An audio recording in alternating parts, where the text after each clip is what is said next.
आज Doubtnut app download करें। Doubtnut पर अपने सभी गणित, रसायन विज्ञान, भौतिक विज्ञान और जीव विज्ञान के डाउट्स का करो सफाया। बस प्रश्न की फोटो खींचो, एक ही प्रश्न को क्रॉप करो और तुरंत वीडियो सोल्यूशन पाओ। अभी डाउनलोड करें। तो हमारे पास क्वेश्चन है कि एक त्रिभुज जो है ABC वो एक समद्विबाहु त्रिभुज है। समद्विबाहु त्रिभुज का मतलब क्या होता है? जैसे दो साइड इक्वल हो, दो साइड बराबर हो। हमें दे भी रखा है क्या बराबर है, AB और AC अपने बराबर है। हमें दे रखा है कि जो कोण B है और कोण C के समद्विभाजक, मतलब उस द्विभाजक वो होता है जो कोण को बराबर बराबर भागों में डिवाइड करता है, वो परस्पर O बिंदु पर प्रतिच्छेद करते हैं। और हमें फिर करना है कि A और O को जोड़ना है और हमें प्रूव करना है कि O भी बराबर OC होगा और AO भी कोण A का समद्विभाजक होगा। ये हमें प्रूव करना है। तो क्वेश्चन को थोड़ा आसानी से समझने के लिए मैंने फिगर बना लिया। यहाँ पे देखते हैं क्या है। तो हमारे पास त्रिभुज ABC दे रखा है और हमें दे रखा है AB बराबर C। ठीक है, AB और AC बराबर है। तो कोण B का समद्विभाजक है, मैंने OB ड्रॉ कर लिया, OB। ठीक है, और कोण C का जो समद्विभाजक है OC, ये आपस में कहाँ पे कट कर रहे हैं? बिंदु O पे कट कर रहे हैं। तो हमें प्रूव करना है कि OB है और OC आपस में बराबर होंगे। तो चलिए इसको प्रोसीड करते हैं। तो पहला पार्ट पहले कंप्लीट करते हैं। ठीक है, तो पहला पार्ट दे रहा है त्रिभुज ABC में देखते हैं हम। त्रिभुज ABC में अगर AB और AC आपस में बराबर हैं, ठीक है, तो अगर दो भुजाएं आपस में बराबर होते हैं किसी त्रिभुज में, तो उसके आमने सामने के कोण आपस में बराबर होते हैं। तो कोण B बराबर होगा कोण C के। ठीक है, तो हमारे पास क्या होगा? कोण B बराबर होगा कोण C के। ये हमें पता लग गया। अगर कोण B और कोण के C बराबर है तो इसके हाफ भी कोण आपस में बराबर होंगे। तो हाफ कोण B बराबर होगा हाफ कोण C। ये समझ में आया?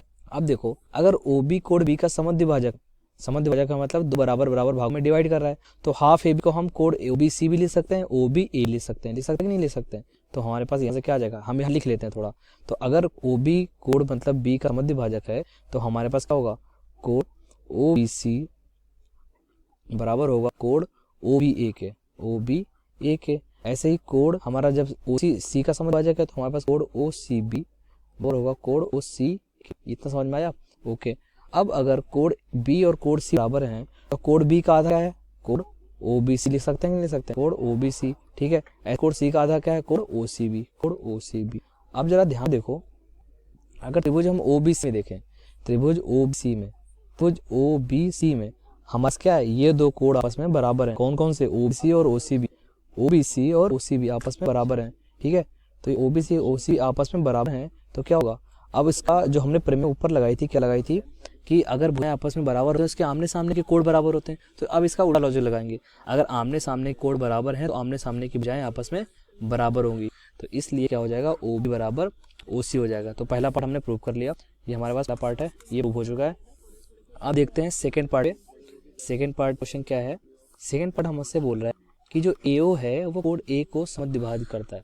जो AO है वो कोण A का समद्विभाजक है, मतलब इसको भी बराबर भागों में डिवाइड करता है। चलो देखिए इसको कैसे प्रूव करते हैं। इसके लिए हम क्या उठाते हैं? सर्वांग सम प्रूव करेंगे। इसके लिए हम क्या करेंगे? त्रिभुज OAB और OAC को सर्वांग सम प्रूव कर देंगे। देखते हैं कैसे करेंगे। त्रिभुज OAB एवं त्रिभुज OAB तथा त्रिभुज OAC में, ठीक है, हमारे पास क्या है? देखो, सबसे तो कॉमन पार्ट है OA आपस में कॉमन है, तो हम क्या करेंगे? OA इक्वल टू OA आपस में कॉमन है तो OA बराबर OA हो जाएगा। और दूसरी बात AB बराबर AC हमें दे रखा है, तो क्या हो जाएगा? AB इक्वल्स टू AC हमें दे रखा है। उसके बाद क्या है? उसके बाद क्या है? देखो जरा, यहाँ पे कोण B बराबर कोण C हमें पता, क्योंकि AB बराबर AC है, तो इसका आधा ही आपस में बराबर होगा और ये वाले आपस में आधे हैं, ये वाला कोण और ये वाला कोण आपस में बराबर होंगे। तो ABO और ACO आपस में बराबर होंगे। Angle ABO will be equals to angle ACO angle ACO। तो देखो हम तीन चीजें बराबर प्रूव कर ली। तो हमारे पास कौन सी सर्वांग समता लगी?